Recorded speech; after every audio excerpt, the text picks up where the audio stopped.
একটু জানতে চাইবো যে ডায়ালিসিস যখন কারোর শুরু হয় তখন কিন্তু রোগী এবং রোগীর পরিবারের সদস্যরা মনে করে যে একেবারেই হয়তো জীবনের কোনো মিনিং নেই, একেবারে শেষ পর্যায়ে চলে এসেছে। একটু জানবো যে ডায়ালিসিস রোগীরা কি আসলেই স্বাভাবিক জীবনযাপন করতে পারেন? ডায়ালিসিস রোগী একেবারেই পুরো স্বাভাবিক জীবনযাপন করতে পারে। আমাদের দেশে পারে না। আমাদের দেশে তো অ্যাভারেজে ডায়ালিসিস রোগীটা 5 বছর বাঁচে। ডায়ালিসিস যদি কেউ এডিকুয়েট ডায়ালিসিস করে, আমরা বলে থাকি ডায়ালিসিস এডিকুয়েসি একটা টার্ম আছে, মানে কি পরিমাণ ডায়ালিসিস করলে সেটা এডিকুয়েট হবে। সেখানে বলা থাকে যে physical activity, near normal life, তার হেলদি কন্ডিশন সেটা মেনটেন করা, লাইফস্টাইল মেনটেন করা, তার শরীরে অতিরিক্ত পানি থাকবে না, পানি শূন্যতা থাকবে না, তার প্রেশারের ওষুধও লাগবে না। ডায়ালিসিস কিন্তু ইন্টারেস্টিং জিনিস। ডায়ালিসিস করলে প্রেশারের বড়ি খেতে হয় না, অনেক ক্ষেত্রে যদি এডিকুয়েট হয়। ডায়ালিসিস ওষুধ খেতে হয় না, ডায়ালিসিস কন্ট্রোল হয়ে যায়। এরকম বেশ কিছু ব্লিডিংস কিন্তু আছে। তার সাথে ডায়ালিসিস এডিকুয়েট যদি হয় এবং সেটার জন্য মাপার নির্ধারণ করার পদ্ধতি আছে KT/V, এটা যদি টার্গেট মতো ফিল আপ করা যায়, সে নিয়ার নর্মাল লাইফ লিড করতে পারবে। তার জীবনের কোথাও কোনো পার্টেই ডায়ালিসিস তার জীবনের জন্য অভিশাপ হয়ে দাঁড়াবে না, এক ফোঁটাও না। অসুবিধা হচ্ছে যে আমাদের দেশের রোগীরা তো আসলে বেশি দিন বাঁচেন। আমাদের দেশের ডাটা হচ্ছে যে ডায়ালিসিস রোগীরা আসলে অ্যাভারেজে 5 ইয়ার্স বাঁচে, যদি 21 বছর পর্যন্ত বাঁচার রেকর্ড আছে। ঠিক আছে, 21 বছর পর্যন্ত বাঁচার রেকর্ড আছে। 21 বছর, 5 বছর বাঁচে কেন? এদের বেশিরভাগ কারণ হচ্ছে ডিলে স্টার্টিং অফ ডায়ালিসিস। যখন ডায়ালিসিস করার কথা সে সময় শুরু করে না, ডায়ালিসিস দেরি করতে করতে তার কার্ডিয়াক প্রবলেম হয়ে যায়, ব্রেনের সমস্যা। আমরা তাহলে বলতে পারি যে ডায়ালিসিস করেও সুস্থভাবে বাঁচা সম্ভব, কিন্তু তাদের ক্ষেত্রে সমস্যা হয় যারা আসলে যথাযথ সময়ে, যেমনটা আপনি বলছিলেন, যদি ডায়ালিসিস শুরু না করে তাদের ক্ষেত্রে অসুবিধা। কিডনি রোগ কিন্তু একটি ভয়ানক রোগ, যেটা আমরা বলে থাকি যে সাইলেন্ট কিলার। অনেক সময় অনেকেই বুঝতে পারেন না যে তার কিডনির সমস্যা দেখা দিয়েছে।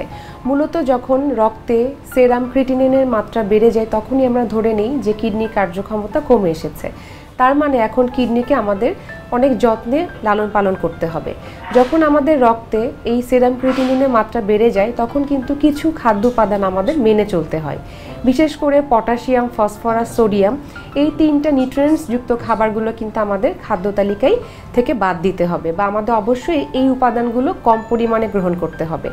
অনেক সময় দেখা যায় যে কিডনি রোগীদের কিন্তু বিভিন্ন স্টেজ থাকে, তবে আমরা বলতে চাই খাদ্য উপাদান কিন্তু অবশ্যই 3টা বা এই স্টেজগুলোর উপর ডিপেন্ড করবে। যদি আমরা ধরেই নিই একজন রোগীর শুরুর দিকে তার ক্রিটিনিন লেভেলটা বেড়েছে, তাহলে সেক্ষেত্রে তারা পটাশিয়ামযুক্ত খাবার, যেমন আমরা ডাল যুক্ত খাবার, বীজযুক্ত খাবার এবং শাকসবজির মধ্যে দেখা যাচ্ছে যেই শাকসবজিতে পটাশিয়ামের মাত্রা বেশি রয়েছে সেই শাকসবজিগুলো আমাদের খাদ্য তালিকা থেকে বাদ দিতে হবে।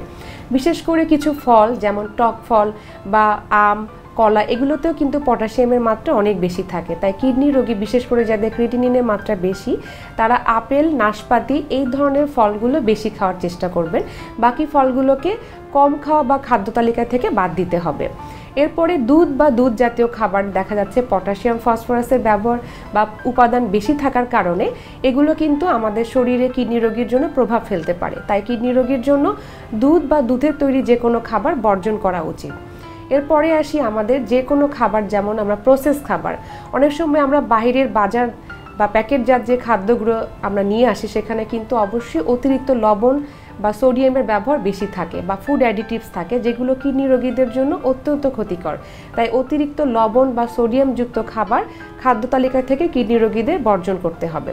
কিডনি রোগীদের জন্য সবচেয়ে বেশি ভালো যে খাবারগুলো আমরা বলে থাকি, সহজে হজম হয়, যেমন আমাদের কার্বোহাইড্রেটের মধ্যে আমরা চাল, সুজি খাবার, গমের খাবার ইত্যাদি কিন্তু আমরা রাখতে পারি। এবং সবজির মধ্যে কিন্তু লাউ, ঝিঙা, চিচিঙ্গা এই জাতীয় পানিযুক্ত যে সবজিগুলো রয়েছে সেগুলো খাদ্য তালিকায় রাখা। আর ফলের মধ্যে আমরা আপেল, নাশপাতি এগুলো কিন্তু বেশি প্রয়োজনীয়। তো কিডনি রোগীকে অবশ্যই আমরা এই ধরনের খাবারগুলোকে তার পরিমিত খাবারের মধ্যে রাখতে হবে। এরপরে আসি আমরা আমিষ গ্রহণের মাত্রা। কিডনি রোগীদের কিন্তু আমিষ গ্রহণের মাত্রা একটু ভিন্ন হয়ে থাকে তার স্টেজ অনুযায়ী। তবে প্রাথমিক দিকে আমরা যেটা বলে থাকি যে অবশ্যই প্রোটিন গ্রহণের মাত্রা দিনে 40 গ্রামের বেশি হওয়া যাবে না। এটা ক্ষেত্র বিশেষে ডক্টরের পরামর্শ নিয়ে জানতে হবে, রোগীর অবস্থা বুঝে।